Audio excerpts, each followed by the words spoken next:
안녕하십니까. 자, 오늘 217쪽 보세요. 217쪽 이어서 건축사 이어서 하겠습니다. 자, 우리 8번 보시면 건축법령상 건축허가 및 건축신고 등에 대한 설명으로 틀린 거 됐는데 이게 이제 25회 기출입니다. 바닥 면적 약 각 80제곱미터인 3층의 건축물을 건축하고자 하는 자는 건축허가 신청 전에 허가권자에게 그 건축의 허용성에 대한 사전 결정을 신청할 수 있다. 사전 결정은요, 건축 허가 전에 허가 신청할 사람이 허가권자에게 신청하는 게 사전 결정이죠. 그래서 지금 바닥 면적이 약 80제곱미터인 3층 이렇게 얘기하는 것은, 그러면 연면적이 240아닙니까? 240이 된다는 것은 신축할 때는 100 이하가 신고기 때문에 신고 대상이면 사전 결정 대상이 아니거든요. 그래서 허가 대상을 나타내고 있습니다. 그리고 허가권자에게 신청하라는 거 정확히 되어 있습니다. 그 다음에 2번은 연면적 10분의 3을 증축하여 연면적 합계가 10만 제곱미터에 되는 창고를 광역시에서 건축하고자 할 때는 광역시장의 허가를 받아야 된다. 자, 예외적으로 대형 건축물을 건축할 때는 특별시 광역시설은 특별시장 광역시장이 바로 된다고 했는데요.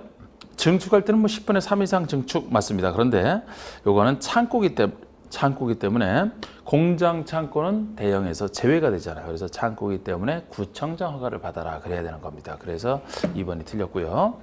3번에 건축물의 건축 허가를 받으면 국계법에 의한 개발행 허가, 관련 인허가 받은 것으로 본다. 인허가 의제 처리 규정이고, 4번은 연면적 합계가 200제곱미터인 건축의 높이를 2m 증축할 경우 건축 신고를 하면 허가를 받은 것으로 본다. 건축 신고 증축에서는 면적에서는 85 이하가 신고입니다만 높이에서는 3m 이하에서 증축하는 게 신고잖아요. 5번에 건축 신고를 한 자가 신고일로부터 1년 내 착수를 안 하면 신고 이력은 없어진다. 건축 신고 착수기간이 1년. 맞죠? 1년. 자, 9번에 건축허가 제한에 대한 설명으로 틀린 거. 자, 우리 건축허가 제한에 대해서는 건축법에서는 바로 위에 사람이 아래 허가권자의 허가나 착공을 제한하게 되어 있습니다. 제한권자는 두 사람만이죠. 국장과 시도지사, 각각 아래 사람에 대해서 사유를 구별하시고 기한을 아셔야 되는, 이 국장이 제한하는 사유는 두 가지가 있습니다. 그죠? 국토관리상, 전 국토관리상 필요하니까 국장이 할 거 아닙니까? 또 주무부 장관이 요청할 때 그 두 가지입니다. 시도지사가 제한할 수 있는 경우라면 시도지사는 지역계획이나 도시계획상 필요한 경우, 도시계획도 지역계획이니까 지역계획과 관련돼 있을 때 시도지사 사유. 그래서 1번에 국방부 장관이 국방을 위해서 필요하다고 인정하여 요청하면 나라 일과 관련해서 요청했기 때문에 국장이 허가권자의 허가를 제한할 수 있는 것이 정확합니다. 두 번째는 교육감이 교육환경 개선을 위해서 특히 필요하다고 인정하여 요청하면 국장은 착공을 제한할 수 있다. 교육감은 장관이 아니죠. 장관이 아닙니다. 교육감은 이제 시도 교육감 아닙니까? 그렇기 때문에 이 자체가 틀린 겁니다. 장관이 요청할 텐데, 그렇다고 해서 이거를 교육부 장관으로 바꾼다 하더라도, 교육부 장관이라 바꾼다 하더라도 그거는 또 교육 환경은 장관이 요청할 사유가 아니기 때문에 틀리는 건데, 이거 자체가 하여튼 기출 문제인데 교육감이라서 일차적으로 틀린 겁니다. 장관까지 해서는 묻지는 않겠지만 교육부 장관이라 그래도 사유에서 안 되기 때문에 안 됩니다만. 자, 하여튼 틀렸고요. 3번의 특별시장은 지역계획의 특별시장이 제안할 때는 지역계획에 필요하다고 인정할 때 지역계획이니까 그 아래 사람인 구청장의 허가를 제한할 수 있다. 정확합니다. 시도지사가 제한할 때 아닙니까? 4번에 건축물의 착공을 제한하는 경우 제한기간은 2년 내로 하되 1년에 1년 연장할 수 있다. 제가 건축고 주택부서 대부분 몇 년 하는 건 2년. 1.3 아닌 거 2년. 이거 2년이죠. 제한기간은 2년이 원칙인데 연장할 때는 1회 안에 1년 연장할 수 있다. 이것도 유명한 얘기입니다. 5번에 도지사가 관할 군수의 건축허가를 제한한 경우 국장은 제한 내용이 지나치다고 인정하면 해제를 명할 수 있다. 이것도 정확합니다. 시도지사가 시장수구청장의 허가를 제한했을 때는 제한하고 나서 바로 이 사람이 국장에게 보고를 해서 국장이 통지할 수가 있어요. 그럼 국장이 통지한다 하더라도 항상 그 제한한 사람이 해제를 해도 해야 되기 때문에 국장이 직접 해제할 수 있다. 그럼 틀리고요. 국장이 해제를 지금처럼 명할 수 있다. 그래야 정확한 표현이 되는 건축허가 제한도 중요한 얘기가 되겠습니다. 10번에 가설 건축물 건축에 대한 설명입니다. 틀린 것은 있는데, 보통 건축물이 이제 허가 신고 대상이 있듯이 가설 건축물도 허가 대상과 신고 대상 둘로 나눠지는데요. 허가 대상은 도심계획 시설 부지에서 짓는 것을 전제로 한 것, 그것이 유일한 허가입니다. 나머지 대부분은 다 신고로 규정되어 있고요. 그리고 가설에서는 가설 임시로 설치하는 것이기 때문에 항상 그 존치 기간, 항상 쓸 수는 없잖아요. 허가 대상이든 신고 대상이든 존치 기간은 다 3년. 이게 몇 년에서 135 중에 대표적인 3년짜리가 가설 건축의 존치 기간이 되겠습니다. 거기다가 허가 대상 가설 건축은 3층 이하 제한까지 받죠. 4층부터는 허가를 못 받습니다. 3층까지 허가를 받는. 그래서 허가 대상은 3년 3층 33. 신고 대상은 그냥 존치 기간 3년만.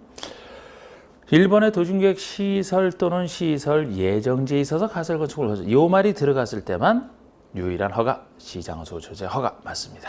2번 허가 대상 가설 건축물 외에 재복구나 흥행, 전람회 공사용 등 영위 정하는 대부분의 가설 건축물은 다 신고. 3번의 3층 이상인 경우에는 가설 건축의 건축을 허가받을 수 없다. 허가받을 수 없는 기준으로서는 4층 이상이 되겠죠. 3층까지 허가를 받으니까요. 3층 이하로 허가를 받으니까 4층 이상부터 허가를 받을 수 없다. 그래야 됩니다. 그래서 틀렸고 4번에 신고 대상 가설 존치기간 역시 3년. 5번에 전기, 수도, 가스 등 새로운 간선 공급 설비의 설치를 요하는 경우에는 가설 구조의 건축을 허가받을 수 없다. 허가받을 수 있는 기준 중에 하나입니다. 철근, 콘크리트 이런 게 아니어야 된다. 뭐 분양을 목적으로 건축하는 것이 아니어야 된다. 지금 것처럼 기존에 있는 간선 공급 설비를 이용할 수 있어야 되지 가설 건축물 때문에 이런 거 새로 설치해서는 안 된다. 뭐 그런 것들. 자, 11번은 가설 건축의 존치기간과 연장에 대한 설명으로 옳지 않은 것은 허가 대상 가설의 존치기간은 3년이네. 그렇고요. 신고 대상 가설의 존치기간은 2년. 이게 틀렸죠. 둘 다 존치기간은 3년 이내입니다. 둘 다. 그 다음에 2번에 시장허수를 수정한 존치기간 만료일 30일 전까지 건축주에게 만료일을 알려주라. 자, 기간이 끝나면은 연장 여부와 관련해서 건축주가 기간을 혹시 모르고 지날까 봐 행정청이 기간 만료 30일 전까지 건축주에게 만료일을 알려주라는 행정 서비스를 얘기합니다. 또 3, 4번 구별하시는 거. 자, 연장하고자 할 때 허가 대상과 신고 대상이 각각 만료 7일, 14일 전 2배 차이가 나는데 허가가 좀 더 받기 어려우니까 허가 대상이 14일 전, 신고는 7일 전 이렇게 보시면 돼요. 그래서 3번이 허가 대상 가설 건축의 존치기간을 연장하고자 하는 자는 기간 만료 14일 전에 허가를 신청하라. 정확하고요. 신고 대상은 4번에 기간 만료 7일 전까지 연장 신고를 하라. 그 다음에 5번은 공장에 설치하고 연장이 가능한 가설 건축물. 이게 공장에 설치하는 가설 건축물이거든요. 그러면 공장에 설치하는 가설 건축물은 자동 연장. 공장 문 닫지 않는 한 계속 써야 되지 않겠느냐 그런 뜻이죠. 그래서 이런 가설 건축은 연장을 원하지 않는다라는 사실을 따로 통지하지 아니하는 한 기존과 같은 기간으로 기간을 연장한 것으로 본다. 이렇게 처리를 하죠. 자동 연장이 된다는 겁니다. 연장이 싫을 때만 연장을 원하지 않는다는 사실을 따로 얘기하면 됩니다. 12번. 건축허를 받으려는 자는 해당 대지의 소유권을 확보해야 되는 것이 원칙이다. 이에 대한 설명으로 옳지 않은 거. 건축허가 신청하기 전에 지을 땅 대지를 먼저 확보하는 거 아닙니까? 근데 이 대지의 소유권 확보 없이도 허가 신청 들어갈 수 있는 경우가 있어요. 사용권, 100% 사용권도 몇 가지가 있는데 여기서 의미 있는 것은 공유하고 있는 건축물을 건축한다. 그럴 때는 공유자 전체의 동의를 받기 어려울 거 아니겠습니까? 그래서 80% 이상 동의만 얻으면 건축허가 신청 들어갈 수 있고 100%가 아니더라도 80% 가지고 이렇게 건축허를 받아놓고 나서는 허가를 받고 나서는 착공하기 전까지는 나머지 확보하지 못한 것에 대해서 다 확보를 해야 전체에 대해서 공사를 시작할 수 있지 않습니까? 그래서 이것은 주택법이든 비슷한 얘기가 나오는 건데 비슷하게 주택법이든 건축법이든 다 80% 이상 그리고 나중에 매도 청구, 시가 매도 청구를 인정을 하는 그래서 그 포인트를 좀 보셔야 되는데 1번에 건축주가 대지를 사용할 수 있는 권한을 확보한 경우는 소유권 확보하지 않아도 된다. 사용권, 소유권 없어도 사용권 있으면 소유권 없이도 가능하죠. 이건 이제 100% 사용권을 얘기하는데 2번이 건축주가 건축물의 노후화로 건축을 개축하기 위해서 건축물이 해당 대지에 뭐 개축이나 다른 것도 들어갑니다. 대표적인 예고. 건축물에 해당 대지의 공유자 수의 90% 이상 동의를 얻고 동의한 공유자 지분 합계가 전체 지분의 90% 이상인 경우는 소유권 확보하지 않아야 된다. 이게 이제 공유하고 있는 건축물을 개축 등을 할 때 얘기입니다. 80% 이상이에요. 80% 이상. 둘 다 80% 이상. 범위는 범위로 보셔야 돼요. 이걸 만약에 90% 동의를 얻고 이상을 빼버리고 90% 동의를 구체적으로 얻었다고 얘기하면 80% 이상에 속하니까 이건 맞는 표현이 되는데 90% 이상이라고 했기 때문에 그러면 80에서부터 89까지는 동의를 받아도 안 된다는 얘기잖아요. 그래서 80% 이상, 80% 이상 그래야 됩니다. 3번에 위 이에 따라 건축허가를 받은 건축주는 허가를 받았어요. 그럼 동의하지 아니한 공유자에게 그 공유 지분을 시가로 매도할 것을 청구할 수 있다. 이렇게 매도 청구, 당신 거 팔아라. 이렇게 해서 전체를 확보해야 공사를 할 수 있으니까. 그리고 공법에 나오는 모든 매도 청구는 종류에 불문하고 다 시가로 매도 청구랑 다 공통점입니다. 4번에 공유자가 거주하는 곳을, 이건 이제 4번, 5번 얘기는 공유자를 확인이 안 될 때 그 찾는 조치죠. 그래서 공유자가 거주하는 곳을 확인하기가 현저히 곤란하다. 그러면은 둘 이상의 일간 신문에 2차례 이상 공고를 하고, 적어도 둘 이상의 공문에 2 이상 공고를 하고, 공고한 때로부터 30일이 지났을 때 매도 청구 대상이 되는 걸로 본다. 위 사의 경우 건축주는 매도 청구 대상 공유 지분의 감정평가액에 해당하는 금액을 법원에 공탁하고 할 수 있다. 그냥 4번, 5번은 대충 보십시오. 뭐 이런 거하고 정답화시키기는 어려우니까. 13번. 건축법상 건축허가 전 건축물의 안전영향평가에 대한 설명이다. 바르지 못한 것은 안전영향평가. 이것도 이제 금년에 신설된 부분 아니겠습니까? 그래서 지금은 허가권자가 허가 내주기 전에 의무적으로 안전영향평가를 그 기관에 의뢰해서 실시해야 되는 경우가 있어요. 건축물의 안전성을 위해서 안전영향평가를. 그 대상 건축물 정도 보시면 되겠습니다. 대상. 현재는 초고층 건축물과 연면적 10만 이상 둘 중에 하나가 대상이 되겠습니다. 그래서 1번의 건축물의 안전영향평가는 허가권자가 허가하기 전에 안전영향평가 기관에 의뢰하여 실시해야만 됩니다. 대상에 된다면 이렇게 의무적으로 실시하게 돼 있는데, 2번 고층 건축물은 안전영향평가 대상 속한다. 이게 틀린 겁니다. 고층이 아니고 초고층이죠. 초고층. 고층은 30층 이상, 초고층은 50층 이상 아닙니까? 50층 이상, 200m 이상. 그래서 초고층이 대상이에요. 초고층이. 그리고 3번에 연면적 10만 이상. 요게 안전평가 대상에 속하는 건 맞습니다. 2번, 3번 좀 잘 보시고. 그런데 3번에서는 괄호 속에 뭐 이걸까지 바꾸긴 뭐 하겠습니다만, 괄호 속에 하나의 대지에 둘 이상의 건축물을 건축할 때는 각각의 건축물 연면적이 10만 이상이 영향평가의 대상 들어간다는 얘기죠. 보통 우리가 연면적을 계산할 때는 하나의 대지에 둘 이상의 건축물이 있으면 합친 걸로 계산을 합니다. 합친 걸로 계산을 합니다만, 지금 여기서는 이제 취지상 하나의 건축물이 면적이 이 정도 클 때 안전영향평가를 해야 된다는 뜻이기 때문에 하나의 대지에 둘 이상의 건축물이 있어도 각각 건축물 연면적으로 10만 이상일 때 안전영향평가를 하라는 그런 취지가 되겠습니다. 그 다음에 4번의 안전영향평가 대상 건축의 건축주는 허가 신청 시에 제출해야 되는 도서에 안전영향평가 결과를 반영하라.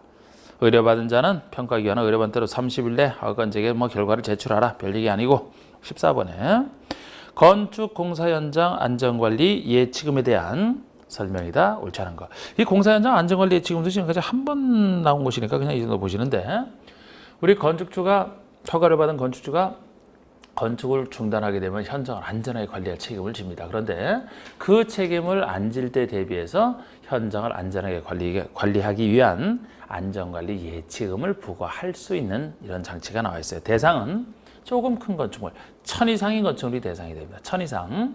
그리고 부과할 때는 한도가 전체 공사비의 1%가 최대 한도가 돼요. 1000 이상일 때 대상이 되고 부과하더라도 1%가 한도다. 공사 현장 안전 관리하는 거 뭐 펜스 쳐놓고 불 달아놓고 잘 쌓아놓는 거 아니겠습니까? 그러니까 공사비 1%만 해도 충분한. 그래서 1번의 허가권자는 공사 중단 기간이 2년을 경과한 경우는 건축주에게 서면으로 고지한 후에 예치금을 사용하여 미관과 안전관리를 위한 조치를 할 수 있다. 이거는 허가권자가 직접, 행정청이 직접 나서서 안전관리 조치를 직접 하는 경우인데, 이건 이제 건축주가 안 할 때 허가권자가 나서는 경우 아니겠습니까? 그래서 공사 중단 기간이 2년을 경과한 경우에는 건축주에게 서면으로 고지한 허가권자가 안전조치를 할 수 있다는 겁니다. 이것도 역시 숫자 몇 년 나오고 그냥 2년으로 보시면 돼요. 건축과 주택법에서 대부분 몇 년 한 건 2년. 2년이 아닌 135. 여기서 아예 또 한번 말씀드리면은, 자, 우리 1년 135 중에서 1년이 제일 많이 나온 1년이 건축 신고 착수가 1년이 되겠습니다. 그게 유명한 건축 신고 착수 1년인데, 아직까지 나오지는 않았지만 거기다 추가로 더 정확히 하면 좋지 않습니까? 또 하나는 1년짜리는 나중에 이제 우리 빈집 정비에서 빈집 개념이 1년 동안 아무도 사용하지 않은 걸 빈집이라고 합니다. 그게 빈집 개념이 1년 동안 사용 안 했을 때. 또 나중에 주택법에서 투기과열지구가 지정되면 그 투기과열지구에 계속 그 투기과열지구를 유지할지 여부를 검토하는 거 이거 1년마다 재검토하게 돼 있어요. 투기과열지구 유지, 계속 유지, 재검토.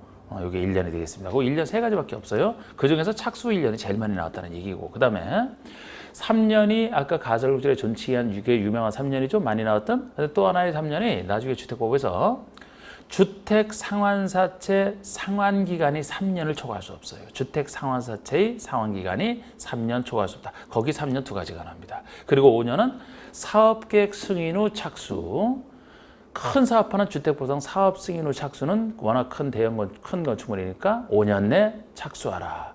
물론 5년 착수도 특별건축구역에서 해제라고 해서 5년 하나 있습니다만 특별건축구역에 대한 것은 너무 내용은 많고 시험에는 한 번 탁 나온 적이 불과하기 때문에 그거는 뭐 보실 분만 보셔도 되겠습니다. 그래서 그 정도 제가 얘기한 그 정도고 135 빼고 몇십 년 하는 것 말고 뭐 20년, 30년, 40년짜리 말고 몇 년 하는 것은 건축과 주택법에서 그거 제가 방금 얘기한 거 그거 빼놓고 나머지가 2년 그럼 다 활용할 수가 있어요. 지금 이것도 그래서 나머지 2년 속하지 않습니까? 이번에 허가권자는 착공신고를 하는 건축주에게 건축공사 현장 안전관리 예치금을 예치하게 할 수 있다. 보통 보증금은 못 믿을 때 부과하는 예치할 수 있다. 임의적이죠. 착공신고 시에 착공신고 건축주에게 이때 예치하게 할 수 있습니다. 3번에 건축주가 토지주택공사나 지방공사인 경우 예치금 부과 대상이 아니다. 항상 보증금의 성격은 확실히 믿는 자에게는 부과를 안 합니다. 각종 공공기관이죠. 공공기관이 대상이라면 그 자에게는 예치금 부과 어디서도 안 합니다. 4번에 연면적이 5천 이상으로서 지자체 조례로 정하는 건축물 이 부과 대상이다. 5천이 아니고 1,000 이상이죠. 조금 크다는 기준에 1,000 이상으로서 조례가 정하는 건축물입니다. 이것도 가로 속에 주택도시보증공사가 분양보증을 한 것이면 제외. 보증한 사람이 책임지면 되니까 제외. 이때 부과할 수 있는 최대치는 공사비의 1%가 최대치입니다. 그렇습니다. 자, 15번에 감리자 지정에 대한 설명이 틀린 거 되는데 우리 건축상 감리자는 건축주가 감리자를 지정하는 게 원칙인데 올해부터 행정청에는 허가권자가 직접 지정하는 예외 2가지가 생겨났어요. 그 구별하셔야 돼요. 원칙은 건축주, 그러나 허가권자가 하는 거 2개. 미리 말씀드리면 우리 허가권자가 지정하는 경우는 2가지가 건축주가 직접 시공하는 소규모 건축물이 되겠습니다. 건축주가 직접 시공하는 보통 건축주가 시공자를 선정을 해서 내 건축물 지어달라 이렇게 부탁하지 않습니까? 건설회사는 시공자를 선정해서. 그런데 만약에 건축주가 직접 시공을 한다라면은 건축주에게 맡겼을 때 감리자가 건축주 눈치 보느라고 감리를 제대로 못할 수가 있잖아. 그래서 그때는 허가권자가 하라는 겁니다. 또 하나는 분양을 목적으로 하는 30세대 미만의 아파트 연립 다세대를 얘기합니다. 이게 아파트 연립 다세대가 주택법에서는 그 3가지만 공동주택 아닙니까? 주택법에서는 30세대 이상 아파트 연립 다세대를 지을 때는 주택법에 따라 사업 승인받아 짓는 건데 주택법에서는 큰 사업이라 사업주체가 아니고 행정청이 사업 승인권자가 감리자를 직접 지정을 합니다. 그러면은 30세대 미만이라면 건축법에 따라 짓는데 과거에는 건축주가 지정을 했지만 지금은 이것도 30대 미만이더라도 분양 대상인 공동주택은 더 안전성을 신경 써야 되기 때문에 건축법에서도 허가권자가 지정하라 이런 취지로 보시면 돼. 그래서 분양 목적으로 하는 아파트 연립 다세대는 30대 이상이면 주택법에 따라 사업 승인권자가 그쪽 행정청이 30대 미만이면 건축법에 따라 짓는데 허가권자가 이렇게 하라. 그래서 그 정도. 그래서 1번에 건축주가 감리자를 지정하는 게 원칙입니다. 그런데 이번에 소규모 건축물에서 건축주가 직접 시공하는 건축물은 감리자를 지정 안 하는 게 아니고 지정하는데 허가권자가 지정하는 것에 들어갑니다. 그래서 틀렸고요. 3번에 분양을 목적으로 하는 30세대 미만의 아파트 연립 다세대의 경우는 허가권자가 감리자를 지정하라. 맞고 이 2가지. 허가권자는 해당 건축물의 설계에 참여하지 아니한 자 중에서 감리자를 지정해야 되면 원칙이다. 설계에 참여하지 아니한 자 중에 감리자를 지정해야 됩니다. 설계에 참여한 자를 지정하고 있는 또 제대로 감리를 못하지 않습니까? 그리고 허가권자가 감리자를 지정하는 건축물의 건축주는 착공신고 시에 감리 비용이 명시된 감리 계약 계약서를 허가권자에게 제출하고 사용 승인 신청하는 때 감리 비용을 지불하라. 허가권자가 감리자는 지정했지만 건축주가 비용을 내야 되는 거죠. 그래서 건축주가 착공신고 시에 감리계약서를 제출하고 비용 자체는 사용승인 신청 시에 지불하라는 겁니다. 건축주가. 16번에 건축법상 건축법령상 사용 승인과 관련된 다음 설명 중 가장 적합하지 않은 공사 다 끝나고 받는 사용 승인. 건축주는 허가 대상 건축물, 신고 대상 건축물, 허가 대상 가설 건축물의 공사를 완료한 후 신고 대상 가설 건축물만 4가지 중에서 빠져 있는데 신고 대상 가설 건축물이 여기 없다는 얘기는 가장 간단한 신고 대상 가설 건축물은 사용 승인 규정이 적용 안 되니까 공사 끝나고 바로 사용 승인 없이 사용하면 된다는 얘기가 되겠습니다. 나머지는 사용 승인 받아야 되고요. 이렇게 공사를 완료한 후에 그 건축물을 사용하고자 하는 경우에는 감리자가 작성한 감리 완료 보고서 등을 첨부하여 허가권자에게 사용 승인을 신청하는 것은 정확합니다. 그러면 허가권자는 사용 승인 신청을 받은 경우는 15일 내 사용 승인을 위한 검사를 실시하고 검사에 합격된 건축물은 승인서를 교부하라. 7일입니다. 7일 내에 하는 거예요. 7일 내 검사하고 검사에 합격했으면 승인서를 교부하게 돼 있습니다. 15일은요. 주택법에서 사용검사 기한입니다. 주택법에서는 좀 더 큰 사업 다루기 때문에 거긴 15일, 여기는 7일이죠. 7일. 그 다음에 3번의 임시 사용 승인 기한은 2년 내로 한다.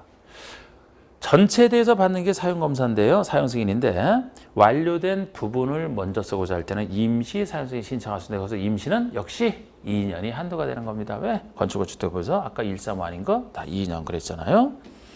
135 따로 기억하시고 2년 내로 한다.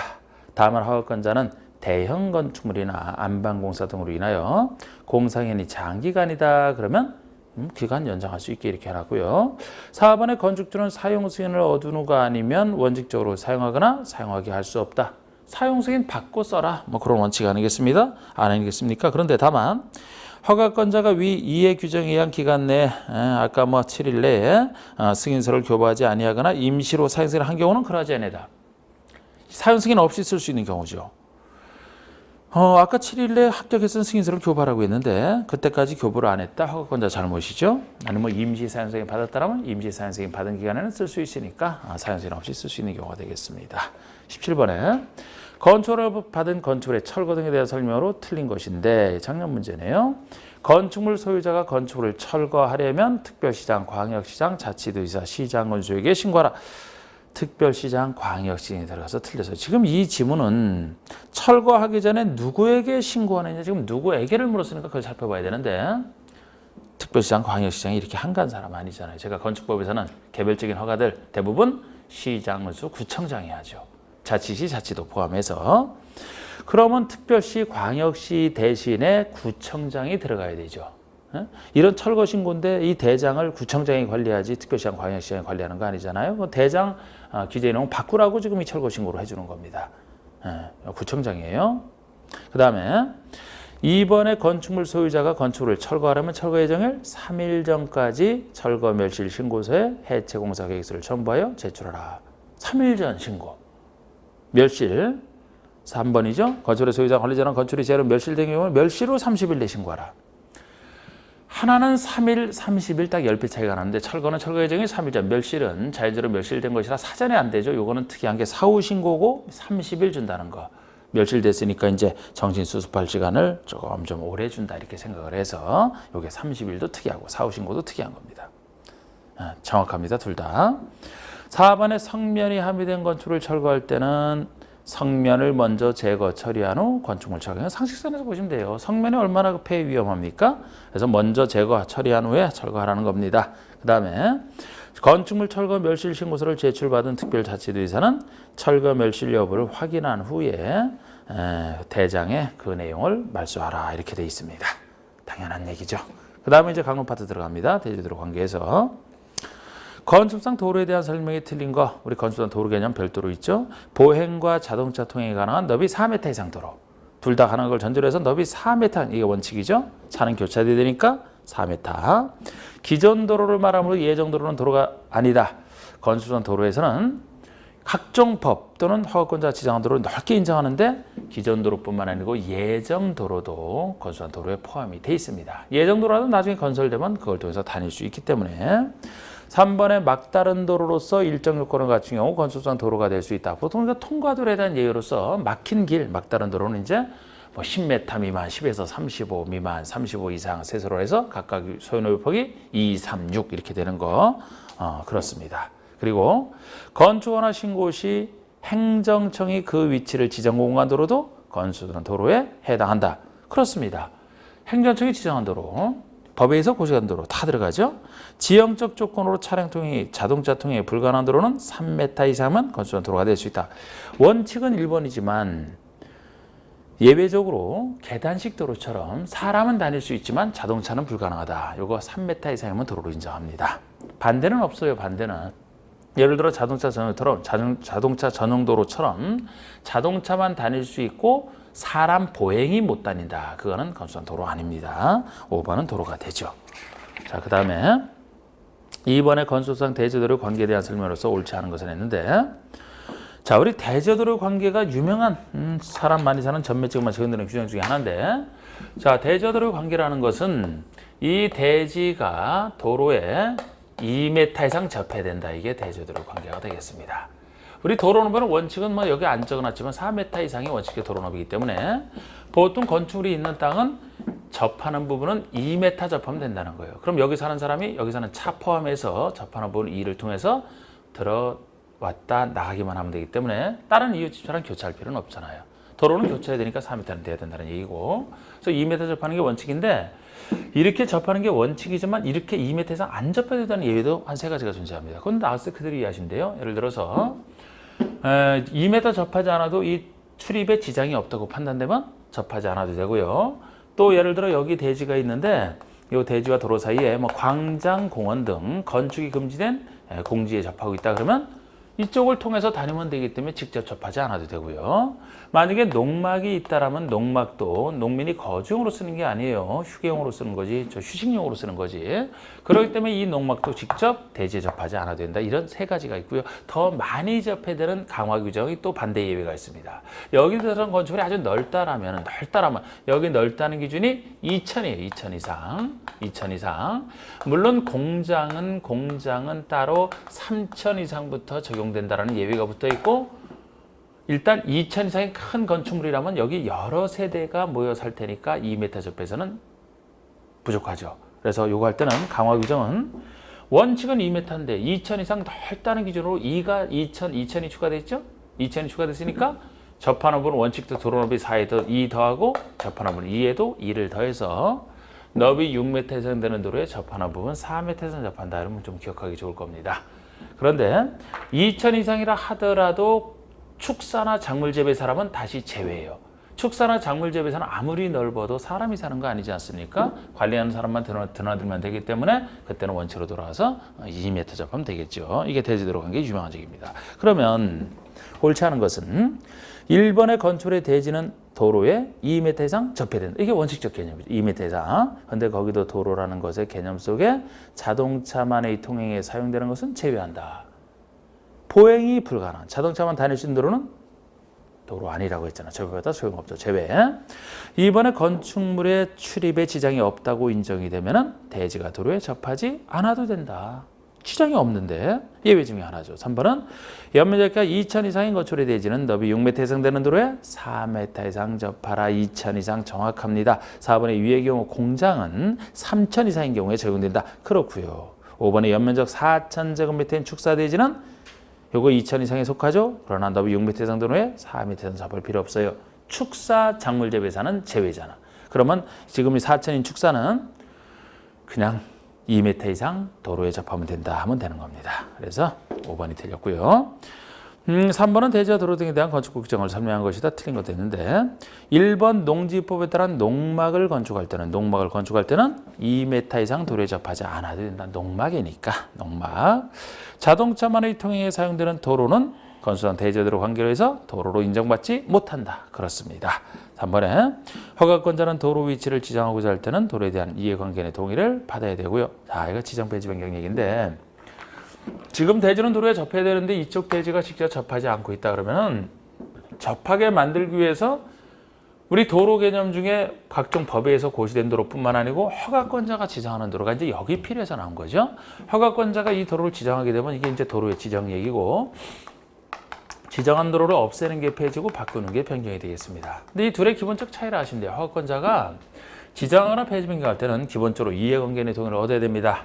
지정할 때는 이 도로에 편입된 토지 소유자의 동의를, 폐지 변경할 때는 이 도로를 이용하는 다른 이해관계 동의를 다 받아야 되는데 이해관계 수가 훨씬 폐지 변경이 많죠. 여기서는 도로 이용하는 사람이 다 되니까 이건 처음 지정할 때는 이제 편입되는 토지 소유자밖에 없고 그래서 지정이 좀 더 폐지변경보다는 좀 더 절차가 쉽게 돼 있어요. 폐지변경이 좀 더 어렵게 되고 그 차이가 지정할 때는 동의를 얻어야 되는데 동의를 얻지 않을 수 있는 예외가 존재합니다. 예를 들어 이해관계인이 해외에 거주하는 등의 사유로 동의를 받기가 사실상 곤란하다.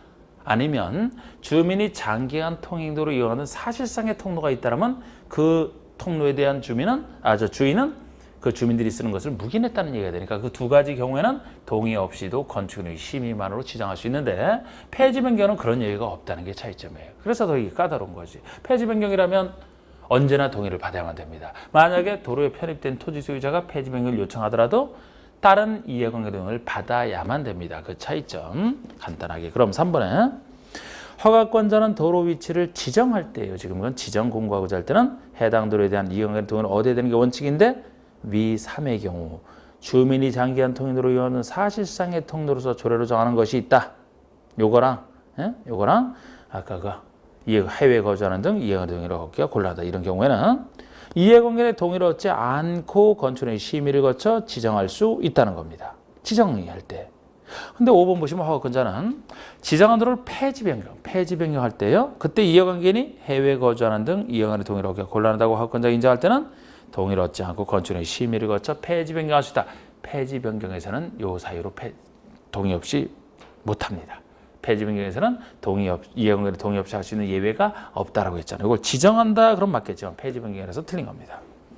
4번에 다음은 건축선에 대한 설명이다. 옳지 않은 것. 자, 우리 건축선에 대한 얘기도 여기서 좀 설명을 드리면 원래 그 건축선은 대지와 대지 사이가 아니고 대지와 도로와 접하는 부분에 있어 건축선 한계선을 얘기하지 않습니까? 원칙은 대지와 도로의 경계선이 건축선이 되는 거예요.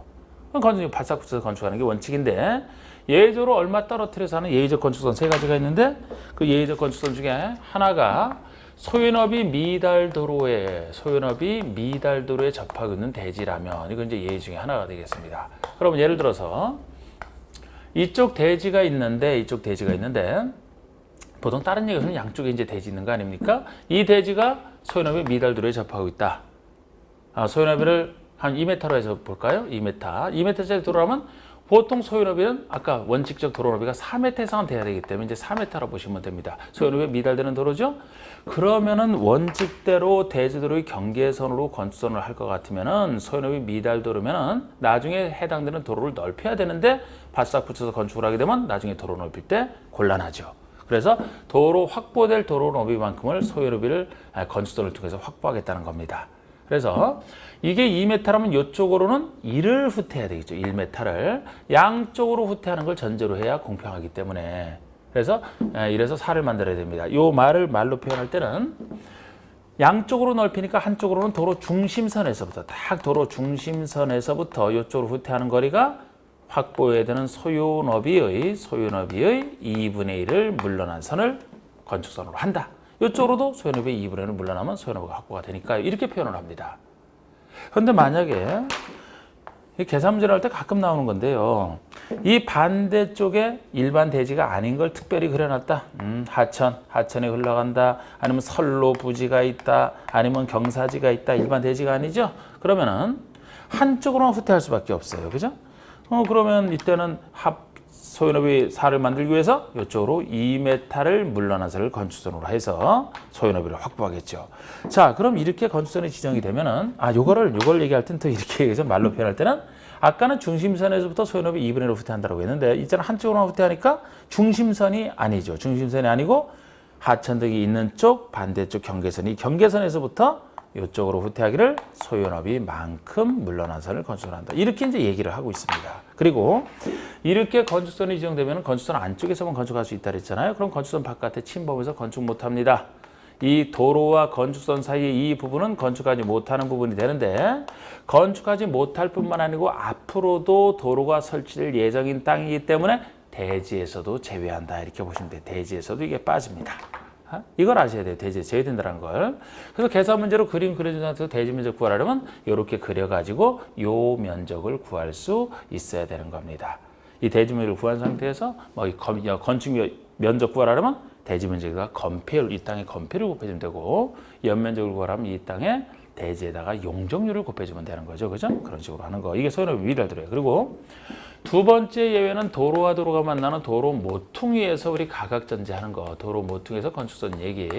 이건 취지가 예를 들어서 뭐 이런 도로에 이렇게 접하고 있다라면은 예를 들어 이쪽 대지 같은 경우도 원칙적으로 대지들이 경계선대로 건축선을 인정하게 되면 차가 회전할 때 걸려서 회전을 못하지 않습니까? 그래서 도로와 도로가 만나는 교차점으로부터 도로 경계선에 따라 똑같은 같은 거리를 후퇴한 두 점을 연결한 선을 건축선으로 해서 이 건축선과 도로 사이 건축하지 못하는 부분을 나중에도 회전 방향 확보를 위해서 대지에서도 제외하는. 그러면 이제 회전 반경이 확보가 되지 않습니까? 근데 여기서 어떤 도로와 어떤 도로가 어느 각도에서 만날 때 얼마를 후퇴하느냐 이걸 보셔야 되는데 우리 이 규정은 도로 모퉁이에서 건축선도 저절로 지정되는 건데 공익을 위해서 전제가 도로 너비라면 8m 미만인 도로가 만날 때 적용되는 규정이에요. 우리 0에서는 최소 4m 이상은 돼야 된다. 그래서 4m 이상 8m 미만의 도로가 만날 때 적용되는 규정입니다. 어느 한쪽 도로가 8m 이상만 되더라도 약간 넓기 때문에 회전하는 데 무리가 없다고 보는 거 아니겠습니까? 좁은 도로에서 문제가 되니까 이럴 때만 적용이 되고 8m 이상만 있어도 적용 안 돼요. 그리고 도로와 도로가 만나는 교차각이 120도 미만일 때 적용이 되는 규정이 되겠습니다. 만약에 이쪽 대지처럼 이 교차각이 120도 넘어선다 그러면 완만하니까 회전하는데 문제가 없다고 보는 거예요. 이 규정 채웠을 때 적용이 되는데 이때 이제 얼마를 후퇴하는지와 관련해서 이 교차각을 90도를 기준해서 90도가 안 되는 경우랑 90도 이상 120도 미만 이렇게 90도를 기준으로 두 개로 나눈 상태에서 어떤 도로가 만날 때 얼마를 후퇴하느냐. 자, 우리 도로도 이제 둘로 나눠볼까요? 중간이 6이니까 6m 이상 8m 미만, 4m 이상 6m 미만, 6에서 8자리를 편 이상 큰 4에서 6이 안 되는 거 편 이상 작은 도로라고 제가 지칭을 했을 때 90도 미만에서는 큰 도로 6에서 8자리 큰 도로가 만날 때 양쪽으로 4를 후퇴하라. 큰 도로와 작은 도로가 만나면 양쪽으로 3을 후퇴하라. 작은 도로가 만나면 양쪽으로 2m를 후퇴하라. 그런데 가끔 계산 문제 날 때 말로는 이거 쓸 수도 있습니다만 그림으로 계산 문제를 표현한다면 90도 각도만 낼 수밖에 없어요. 90도 각도만. 아니면 계산이 너무 복잡해지기 때문에. 그래서 이것만이라도 꼭 아시고 이거는 선택이 되겠습니다. 그래서 90도가 포함되어 있는 여기에서는 6에서 8자리 큰 도로가 만날 때만 3m를 양쪽으로 후퇴하고 나머지는 다 2m를 후퇴하면 되겠습니다. 2m를 후퇴하면 되겠어요. 요거. 그러면은 요거를 할 때 예를 들어 계산 문제가 이렇게 90도 각도로 나왔다. 90도인 도로에 90도인 각도에 이렇게 대지가 나왔다. 그러면은 이 90도 각도에서 예를 들어 요쪽이 뭐 6m다. 이쪽은 5m다. 이렇게 돼 있으면 도로가 만나는 교차점으로부터 여기죠. 각각의 경계선에 따라 얼마를 후퇴해야 되느냐, 같은 거리를 얼마나 후퇴하느냐. 6m 이상 8m면에 6m는 꼭 딱 들어가죠. 큰 도로가 되겠습니다. 이거는 5m니까 작은 도로가 되겠네.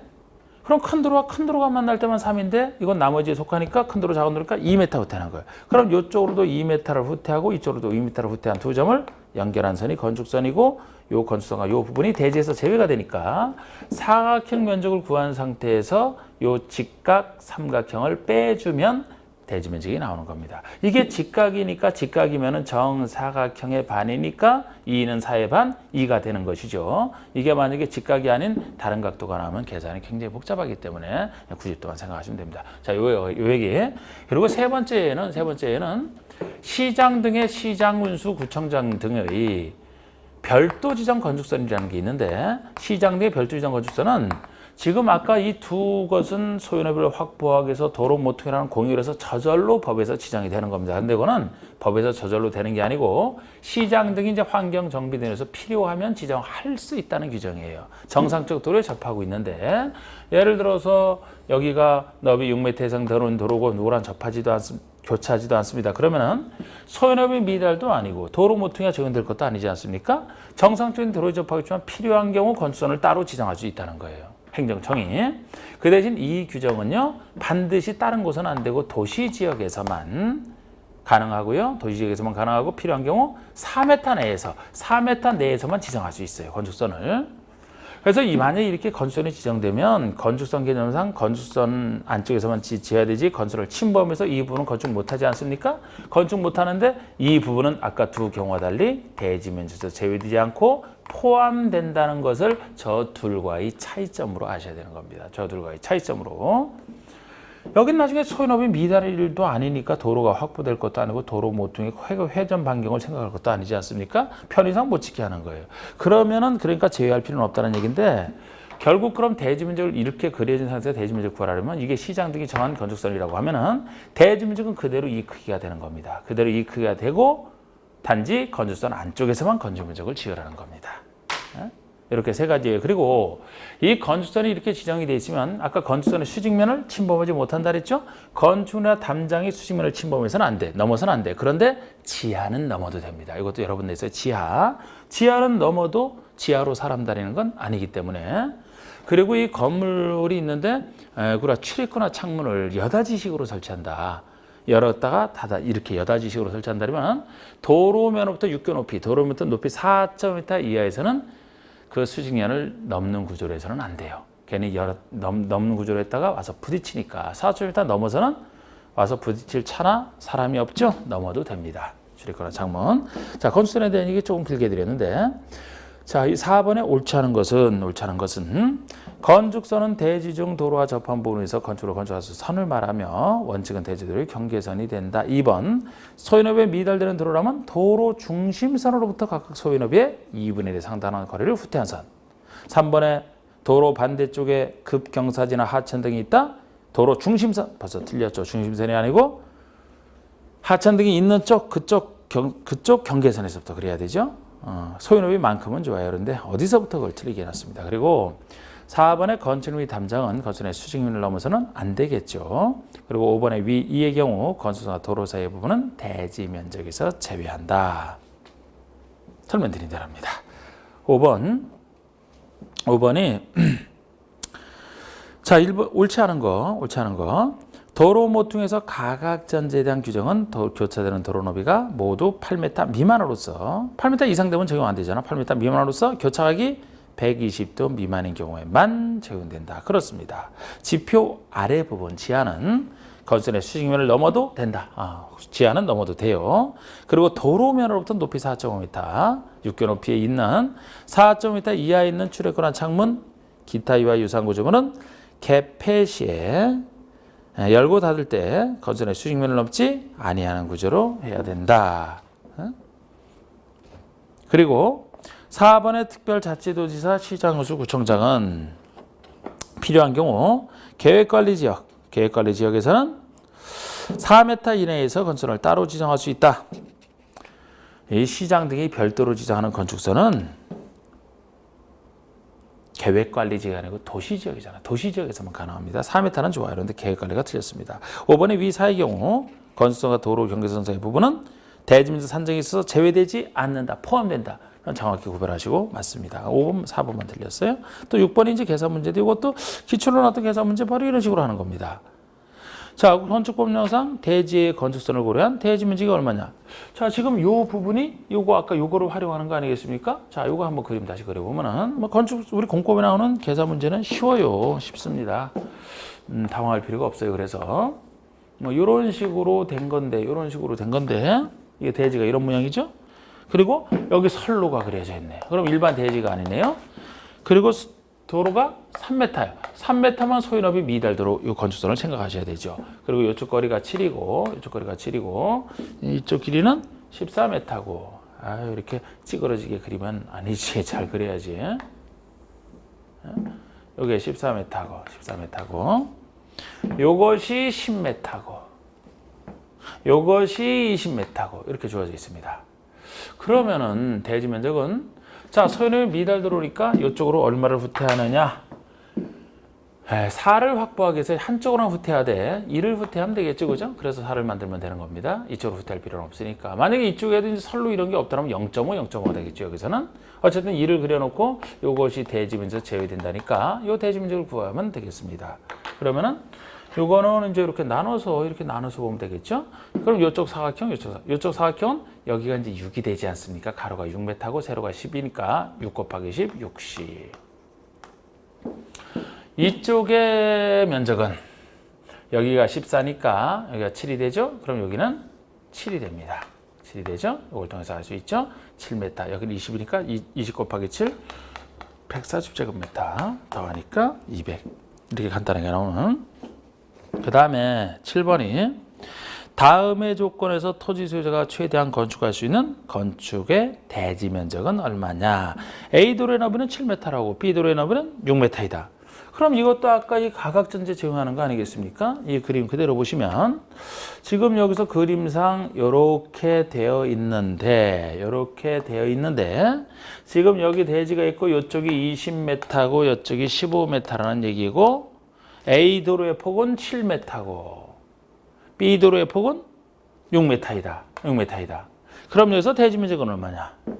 90도 각도에서, 그죠? 90도 각도가 되잖아? 그러면은 지금 여기서는 90도 각도에서 큰 도로 6m 이상도 딱 6m 이상에 들어가죠? 큰 도로 6에서 8, 큰 도로 만나니까 이쪽에서부터 하는 거 3, 이쪽에서도 3. 두 점을 연결한 선이 건축선. 이것이 대지에서 제외된다. 그러면 사각형 면적에서 요거 뺀 거, 사각형은 20 곱하기 15니까 300에서 정사각형의 반이니까 3은 9의 반, 4.5를 빼니까 295.5 이게 대지 면적이 되는 겁니다. 요 3m를 후퇴한 걸 알고 90도 각도니까 이 정사각형의 반 이렇게 계산하는. 그래서 답이 3번이 되는. 그 다음에 건축법상 도시지역에 건축하는 건축의 대지 및 도로에 대한 설명으로 틀린 것은 25회 때 나온 문제인데 연면적 합계가 2000제곱미터인 공장의 대지는 너비 6m 이상 되는 도로에 4m 이상 잡아야 된다. 자, 우리 공장은 이게 너비 6m 이상 되는 도로에 4m 이상 넓게 접하려면 2,000 아니고 3,000 이상이잖아. 3,000 이상. 보통 건축은 아까 2,000 이상인데 공장은 3,000 이상이죠. 그러니까 이건 2,000제곱미터는 3,000 이상이 아니기 때문에 이렇게 접할 필요가 없이 그냥 원체로 돌아가서 2m 접하면 되는 겁니다. 그래서 그냥 1번이 틀렸고요. 1번이 틀렸고 나머지는 아까 설명드린 것에 속하니까 그냥 정답 아니고 보여드렸고. 자, 우리 9번 보시면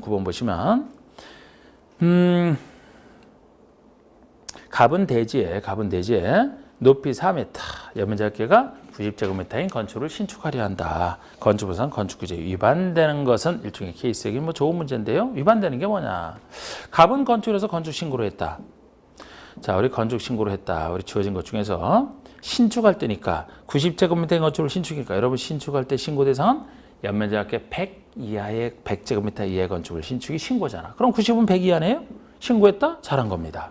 갑의 대지는 인접한 도로면보다 낮으나 원래 대지는 인접한 도로면보다 낮아서는 안 돼요. 도로보다 높아야 돼. 그래서 낮은 대지는 성토를 통해서 높이지 않습니까? 낮으나 대지의 배수에 지장이 없고 건축의 용상 방수에 필요가 없음 예외 규정으로서 낮아도 되는 거 맞아요. 그러면 3번의 갑은 공개공지나 공개공간을 확보하지 않았다. 우리 공개공지나 공개공간은 대상이 연면적 5,000제곱미터 이상의 문화지폐시설 등을 얘기합니다. 그럼 뭔지는 몰라도 적어도 90제곱미터이기 때문에 공개공지 확보할 의무 없죠. 5,000 이상이 아니기 때문에 그러면 확보하지 않은 거 잘한 겁니다. 갑의 대지는 보행과 자동차 통행이 가능한 도로에 3m 접하고 있다. 2m 이상 접하면 되잖아요. 이게 2,000 이상이 아니기 때문에 원칙으로 돼서 2m 이상 접하면 되는 3m니까 2m 이상이 딱 들어가죠. 좋습니다. 5번에 갑의 건축물은 창문을 열었을 때 건축의 수직면을 넘어서는 구조로 되어 있다. 요게 틀린 거죠. 요게 틀린 게 높이가 4m짜리잖아. 높이가 4.5m 이하, 육교 높이 이하에서는 출입구나 창문을 열었을 때 수직면을 넘지 않는 구조로 해야 되지 않습니까? 그런데 넘어서는 구조로 되어 있으니까 요거는 법 위반이 되겠죠. 그 다음에 자, 잠깐 쉬고 진행을 하겠습니다.